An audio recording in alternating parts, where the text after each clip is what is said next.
Why would Nelson Mandela like a woman to become the next UN Secretary General? Elbegdorj Tsakiadation, Juan Manuel Santos, Mary Robinson, Helen Clark and Zaid Ra'ad al-Hussein issued this open letter.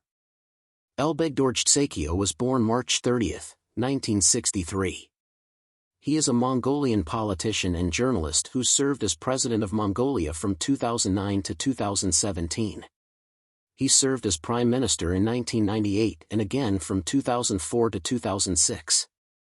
Elbegdorj was one of the key leaders of the 1990 Mongolian Democratic Revolution, which ended 70 years of communist rule in Mongolia. He also co-drafted the country's 1992 constitution, which guaranteed democracy and a free market economy. His supporters have labeled Elbegdorj a freedom fighter and the golden sparrow of democracy, alluding to a bird that comes with spring sunshine after a long, harsh winter. Elbegdorj is a member of the Elders, which was established by Nelson Mandela in 2007. It works for peace, justice, human rights, and a sustainable planet. Moreover, he is a member of Club de Madrid, which commits to advancing democracy worldwide. Elbegdorj is also a commissioner of the International Commission Against Death Penalty and a vice-chairman of the International Democracy Union, an international alliance of center-right political parties.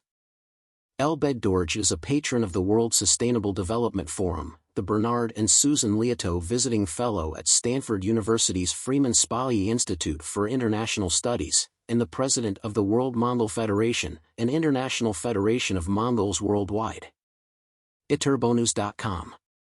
His tenure has focused on fighting corruption, environmental protection, women's rights, judicial reform, civic engagement, economic liberalization and privatization, property rights, and the abolition of the death penalty.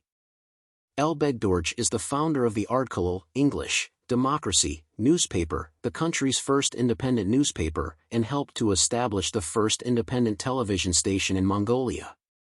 The Elders, Independent Global Leaders, Ethical Leadership founded by Nelson Mandela in 2007, the Elders are independent global leaders working together for peace, justice, and human rights. Dear friends, Russia's brutal full-scale invasion of Ukraine is now in its third year.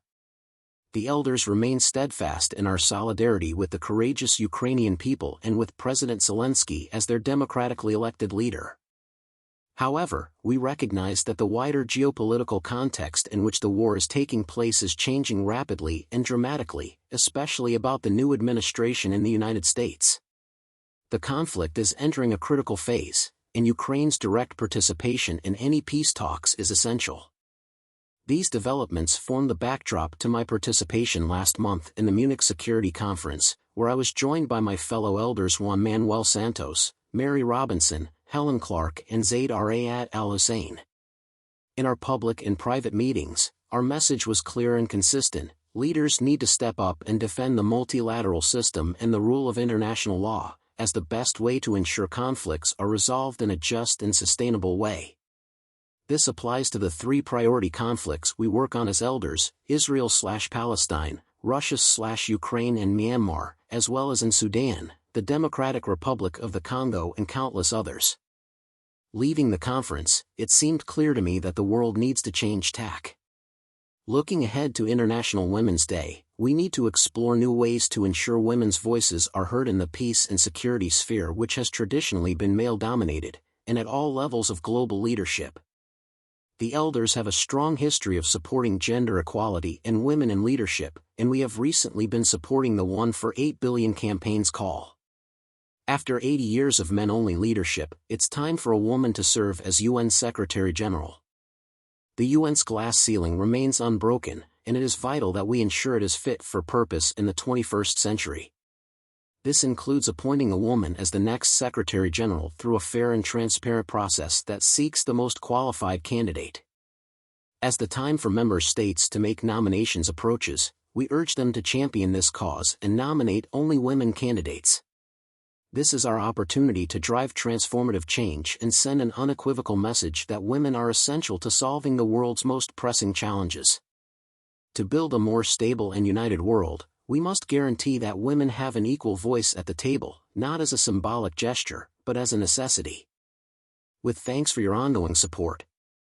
Elbeg Dorjtsekia. www.youtube.com